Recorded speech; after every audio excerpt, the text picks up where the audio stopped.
বিশ্ববিদ্যালয়ে আসলে মুক্ত পরিসরে জ্ঞান চর্চা হবে এই সুযোগটা নাই। আর গবেষণার কথা যদি বলেন, গবেষণা অর্থই হচ্ছে নতুন জ্ঞান সৃষ্টি করা, উৎপাদন করা। কিন্তু আমাদের এখানে যেই শিক্ষা ব্যবস্থা দাঁড়িয়েছে, এই একটা কলোনিয়াল হ্যাংওভারের মধ্য দিয়ে, এখানে উপনিবেশিক কাঠামোর ভিতর দিয়ে এই শিক্ষা ব্যবস্থাটা গড়ে উঠছে। তো যেই কারণে আমাদের এখানে শিক্ষা ব্যবস্থাই হচ্ছে আনপ্রোডাক্টিভ, এটা উৎপাদনমুখী না। এর কারণে এখানে গবেষণা সংস্কৃতিটাই গড়ে ওঠে নাই, কারণ গবেষণা মানে হচ্ছে উৎপাদন করা। তো ডাকসুতে গবেষণা প্রকাশনা সম্পাদকের নির্বাচন করার মধ্য দিয়ে এই বিষয়টা সামনে আনা জরুরি যে আসলে আমি যদি গবেষণার সংস্কৃতি গড়ে তুলতে চাই, তাহলে আমার এখানে যে শিক্ষা ব্যবস্থাটা আছে, যে কাঠামোটা আছে, আনপ্রোডাক্টিভ কাঠামোটা, সেটা আসলে ব্রেক করা দরকার। আদারওয়াইজ এখানে গবেষণা সংস্কৃতি গড়ে উঠবে না।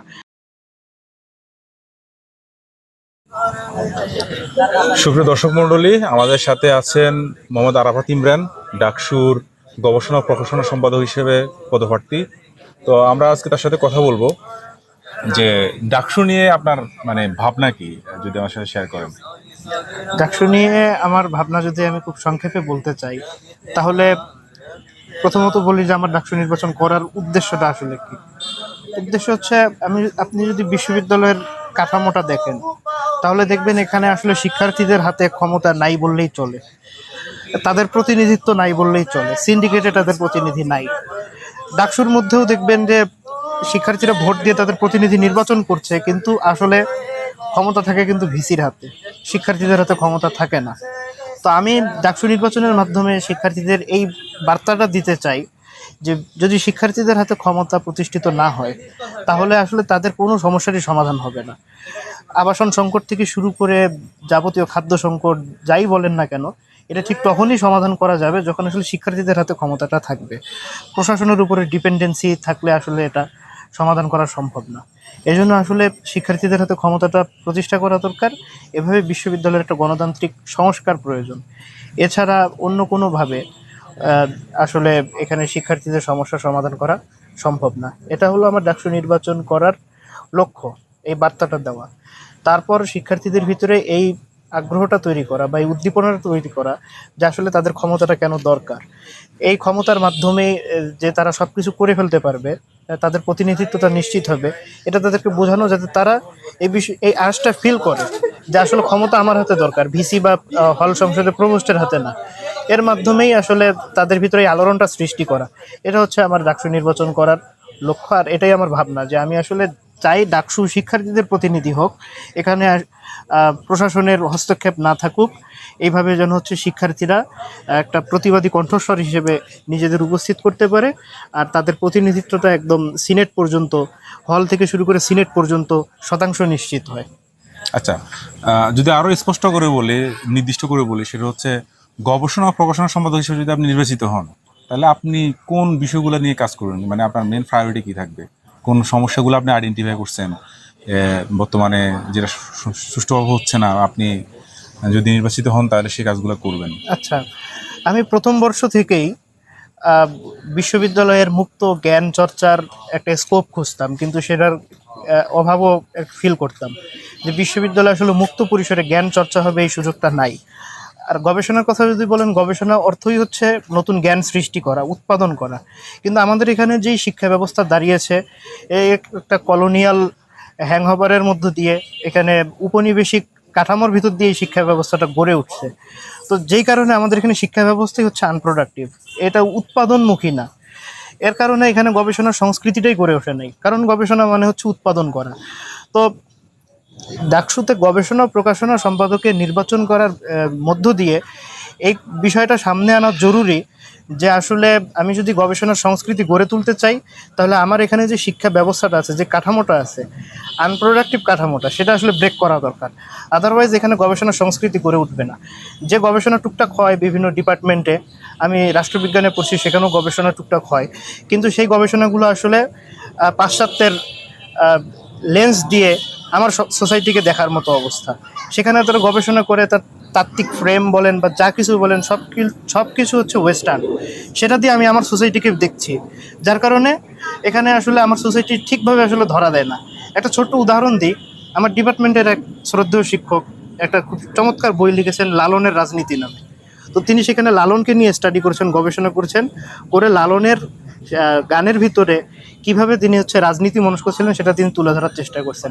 কিন্তু বইটা পড়তে গিয়ে আপনি দেখবেন যে সেখানে তিনি লালনকে বিশ্লেষণ করছেন হেবারমাসের থিওরি দিয়ে, বিশ্লেষণ করছেন আলথুসেরের থিওরি দিয়ে, অর্থাৎ ওয়েস্টের চোখ দিয়ে তিনি লালনকে দেখছেন। কিন্তু যদি আমি আমার শিক্ষা ব্যবস্থা যদি এই উপনিবেশিক কাঠামো থেকে ফ্রি হতো, তাহলে কিন্তু লালনকে অ্যানালাইজ করার জন্য আমাকে হেবারমাসের কাছে যেতে হতো না, আলথুসেরের কাছেও যেতে হতো না।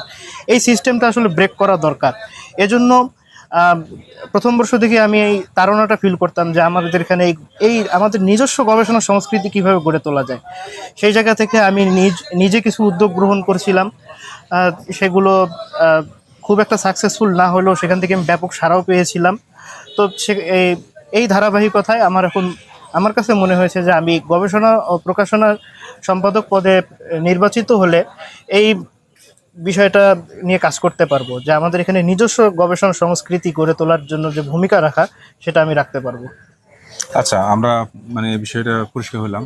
তো আমরা এখানে একটা জিনিস দেখতে পাচ্ছি যে বর্তমানে যারা ডাকসুতে নির্বাচন করছে তারা মোটামুটি সবাই মানে স্টুডেন্টদের মধ্যে যারা জুলাই গণ অভ্যুত্থানে ভালো ভূমিকা রাখছিল তাদের ব্যাপারে এক ধরনের পজিটিভ একটা দৃষ্টিভঙ্গি আছে।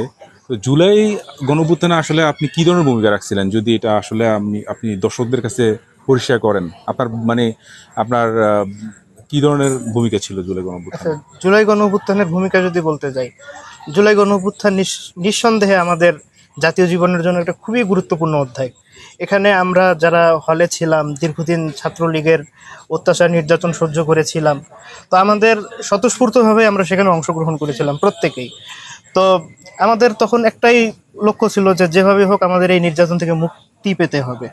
তো সেখান থেকেই আমি সর্বপ্রথম বিশ্ববিদ্যালয় ক্যাম্পাসের মধ্যেই আন্দোলনের সাথে যুক্ত হয়ে আমি যে প্রথমত একটা গ্রুপ ছিল ভলান্টিয়ারদের, তো সেই ভলান্টিয়ার গ্রুপে যুক্ত হয়ে আন্দোলন পরিচালনার জন্য যে ভলান্টিয়ারিংগুলো করা দরকার সেগুলো করি। তারপর সেখান থেকেই যে 158 জনের যে সমন্বয়ক কমিটিটা করা হয়, সেখানে আমি একজন সহ সমন্বয়ক হিসেবে থাকি।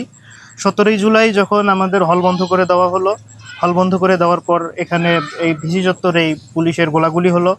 তো সেদিন আমরা আর ক্যাম্পাসে অবস্থান করতে পারি নাই।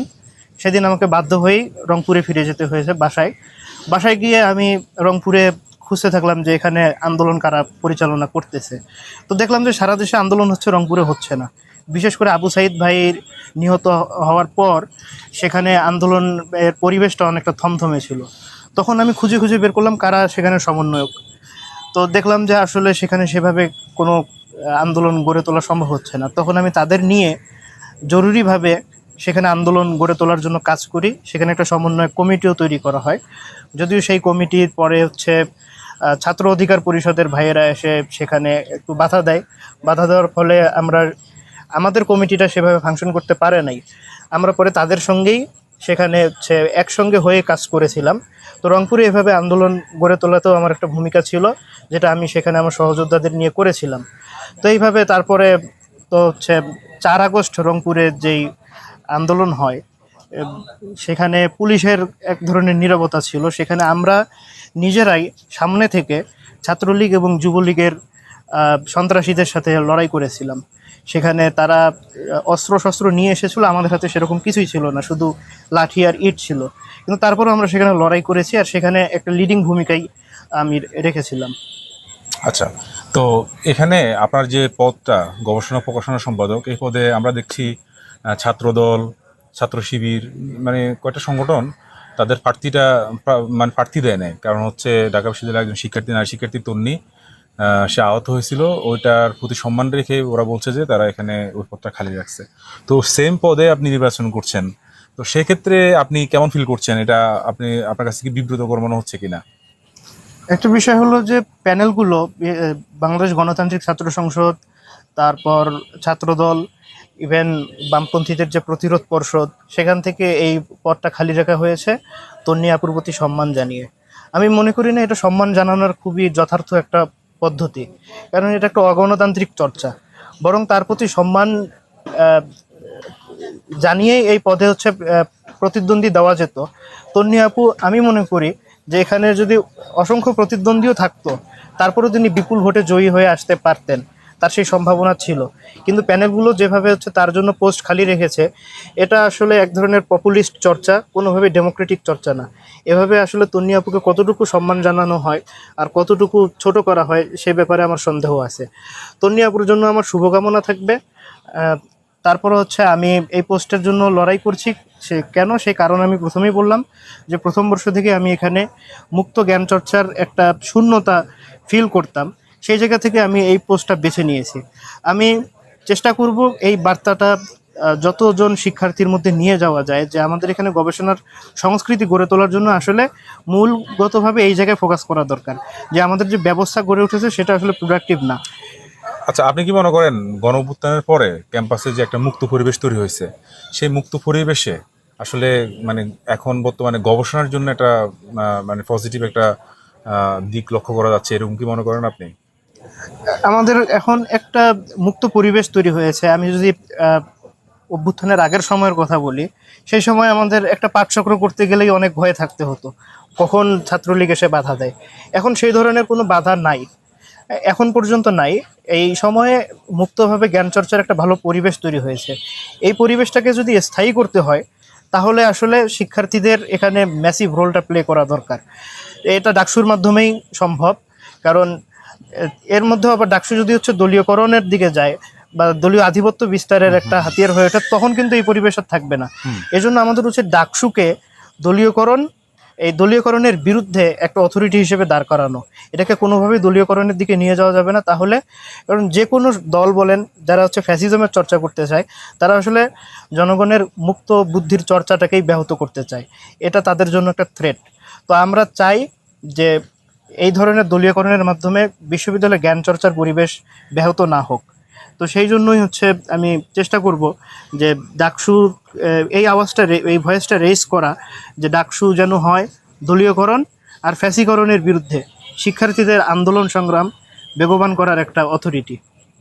আচ্ছা, দীর্ঘদিন পরে মানে একটা মানে গণঅভ্যুত্থানের পরে একটা গণতান্ত্রিক পরিবেশ বিরাজ করছে ক্যাম্পাসে, এবং সামনে দেশেরও নির্বাচন হচ্ছে। তো ক্যাম্পাসে যে যে মানে ডাকসুর যে নির্বাচনের যে আমেজ, এটা সব আপনি তো অনেক ছাত্রের সাথে কথা বলছেন বা জনসংযোগ করছেন, তো সেক্ষেত্রে আসলে আপনার মানে অনুভূতি কি মানে বর্তমান এই ক্যাম্পাসে যে আমেজ বিরাজ করছে?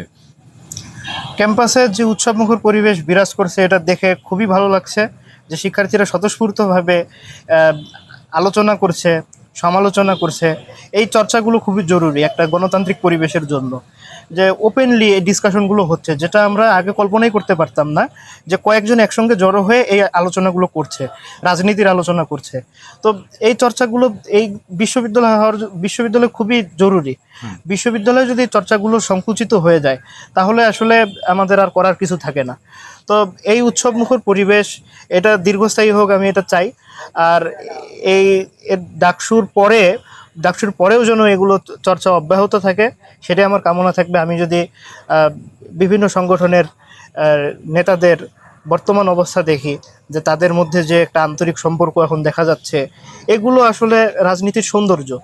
এগুলো এখন দেখা গেল যে ডাকসুর পরে এগুলো থাকলো না, তখন কারো হচ্ছে একক আধিপত্য বিস্তৃত হলো, তখন এগুলো না থাকলে শিক্ষার্থীদের মধ্যে একটা আতঙ্ক তৈরি হয়। এখন শিক্ষার্থীরা ফ্রিলি কথা বলতে পারছে, এটা খুবই জরুরি একটা বিষয় বিশ্ববিদ্যালয়ের পরিবেশের জন্য। তো আমি চাই এই উৎসবমুখর পরিবেশটা এটা আরও দীর্ঘস্থায়ী হোক, আর আমি এটাকে খুবই উপভোগ করছি। আচ্ছা, সর্বশেষ কোশ্চেন, সেটা হচ্ছে আহ, সর্বশেষ শিক্ষার্থীদের উদ্দেশ্যে আপনি কি বলবেন, আর কেন শিক্ষার্থীরা আপনাকে ভোট দিবে সেটা যদি বলেন সর্বশেষ। শিক্ষার্থীদের উদ্দেশ্যে একটা কথাই বলতে চাই, যে আপনার সমস্যার সমাধান তখনই হবে যখন আপনার হাতে ক্ষমতাটা থাকবে। আপনার হাতে ক্ষমতা না থাকলে আপনি কার্যত কিছুই করতে পারবেন না। তো ডাকসু আপনার হাতে সেই ক্ষমতা দেওয়ার একটা মাধ্যম, যদি এটাকে সেভাবে কাজে লাগানো যায়। আপনি ডাকসুর গঠনতন্ত্র যদি দেখেন, আপনি প্রতিনিধি নির্বাচিত করলেও আপনার হাতে ক্ষমতাটা থাকে না, ক্ষমতা থাকে ভিসি বা প্রভোস্টের হাতে। তো সেই জায়গা থেকে ডাকসুকে কেন্দ্র করে একটা ম্যাসিভ পরিবর্তন ঘটানো সম্ভব, যে ক্ষমতাটা শিক্ষার্থীদের হাতে নিয়ে আসা। এর মাধ্যমে দলীয়করণ বা যে কোনো সংগঠনের আধিপত্য রোধ করা সম্ভব, আর তখন আপনার যাবতীয় সমস্যা আপনি নিজে সমাধান করতে পারবেন। আমি চাই এই ভয়েসটা রেইজ করতে। এই কথার সঙ্গে যদি আপনি একমত হন তাহলে আপনার কাছ থেকে আমি সমর্থন প্রত্যাশা করি, আর আপনাকে নিয়েই এই লড়াইটা আমি বেগবান করতে চাই। ধন্যবাদ।